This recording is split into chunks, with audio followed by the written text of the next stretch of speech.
As NATO enters a new phase of operational and strategic transformation, and it really is a transformation that's going on amid, heightened geopolitical tensions, their shifting security priorities, and growing technological demands, the defense market surrounding the NATO alliance is expanding very rapidly. From procurement modernization and cross-border interoperability to innovation in unmanned systems, cyber defense, space capabilities. This ecosystem is becoming much more dynamic and more competitive than ever before. According at least to NATO data, rough data, and the Alliance defense spending graphs, we can say that they were growing by more than 50% just in last year, comparing to previous year, to 2023, where the rates were even higher, almost exceeding 20% of growth following the Russian invasion into Ukraine, obviously, increasing the Alliance broad defense budget on national and multinational aspects as well. And it was roughly estimated, as we said, around 20%, and still, even if it's a bit more flattered this year, we still expect it to continue and grow. As the Russia-Ukrainian war shows, drone warfare is now actually the new reality. It's not an upcoming reality, but it's a stabilized reality as well, reshaping both aerial combat and strategic military concepts of operations and into the industry itself.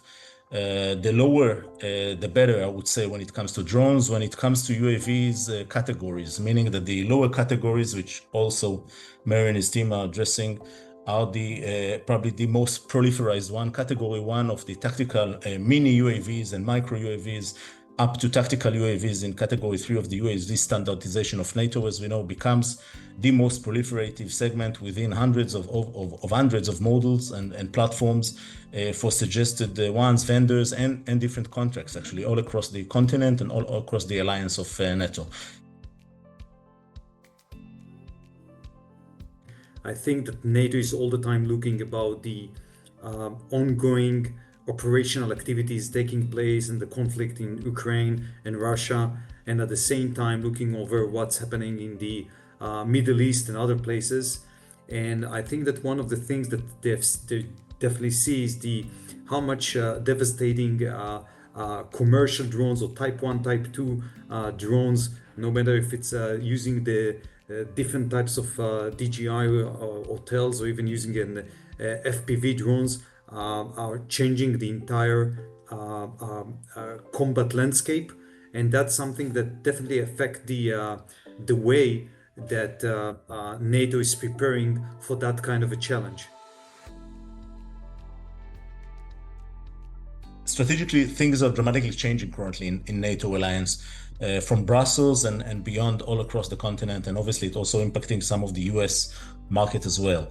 NATO has just adopted recently, at late 2024, the Industrial Capability Expansion Pledge, urging allies to expand their defense industrial base via joint procurement, cooperations, and leveraging alliance regulations and standards. We're also on the legal side of the house.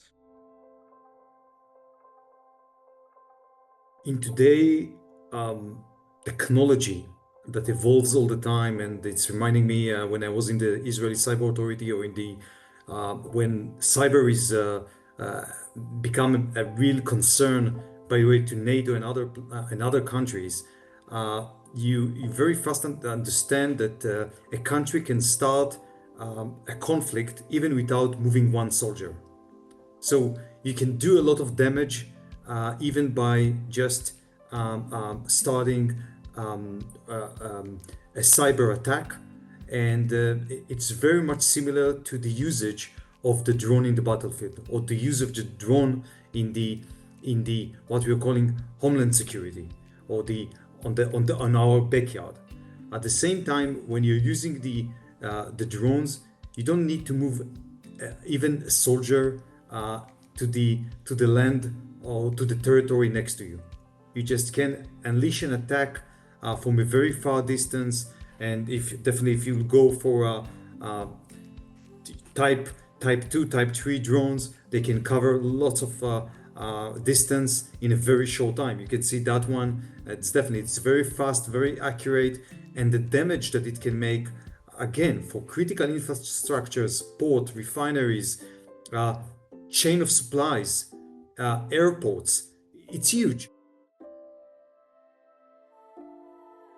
The regulations definitely need to change to make sure that, the different counter-UAS disruptors, electronic warfare being one of the ways to affect a UAS is allowed. And there would probably be some power limitations, and probably, is it omnidirectional antenna, is it a directional antenna? Because otherwise the spectrum could very quickly become a mess in Europe, right? If there were no power limits and, everybody could just use omnidirectional antennas, I mean, it would be a mess in the electromagnetic spectrum, right? But yet we don't want to have like a key refinery taken out by one little drone with some C4 explosive attached to it, because we weren't allowed to use electronic warfare to try and bring it down before it got to the refinery or something like that, right?